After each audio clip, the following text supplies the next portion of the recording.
விபச்சாரம் என்றால் விபச்சாரம் பாவம், பெரும்பாவங்களில் ஒன்று.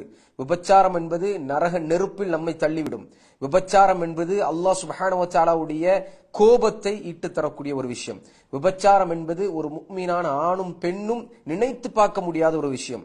இந்த விபச்சாரத்தை கொண்டு வரக்கூடிய, இந்த விபச்சாரத்துக்கு நம்மை இழுத்து செல்லக்கூடிய எல்லா பாதைகளையுமே அல்லாஹ் சுப்ஹானஹு வ தஆலா ஸாஅஸ் ஸபீலா என்று சொல்கின்றான். மிக மோசமான பாதைகள் என்று சொல்கின்றான். இந்த பாதைகள் எல்லாம் உங்களை வழிகெடுத்து விடும், இந்த பாதைகள் எல்லாம் உங்களை விபச்சாரத்துக்கு இழுத்து சென்று விடும். அதனால் இந்த பாதைகள் எல்லாமே அடைக்கப்பட்டிருக்கின்றது. சுப்ஹானல்லாஹ். லா தக்ரபு ஸினா, ஜினா பக்கமே போவாதீர்கள், விபச்சாரம் பக்கமே போவாதீர்கள். அடல்ட்ரிங்கிறது, விபச்சாரம்ங்கிறது மிக மோசமான குற்றம். லா யஸ்னூன், அல்லாஹ் சுப்ஹானஹு வ தஆலா சொல்றான், முஃமினான ஆண்களும் பெண்களும் நிச்சயமாக அவர்கள் விபச்சாரம் செய்யக்கூடியவர்களாக இருக்க மாட்டார்கள்.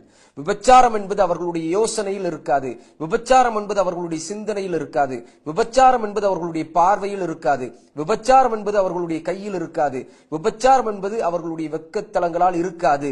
அல்லாஹ் சுப்ஹானஹு வ தஆலா தடுத்திருக்கின்றான் என்ற அந்த பயத்தோடு வாழக்கூடியவர்கள். குல்லில் முஃமினீன யகுத்து மின் அப்சாரிஹிம், அல்லாஹ் சுப்ஹானஹு வ தஆலா குர்ஆன்ல சொல்கின்றான், முஃமினான ஆண்கள்ட்ட சொல்லுங்க, அவர்களுடைய பார்வையை தாழ்த்த சொல்லுங்கள். அந்நிய பெண்ணை பார்ப்பதற்காக நான் இந்த கண்ணை அவர்களுக்கு கொடுக்கவில்லை. அல்லாஹ் சுப்ஹானஹு வ தஆலா இந்த கண்களை தந்தது அந்நிய பெண்ணை பார்ப்பதற்கு.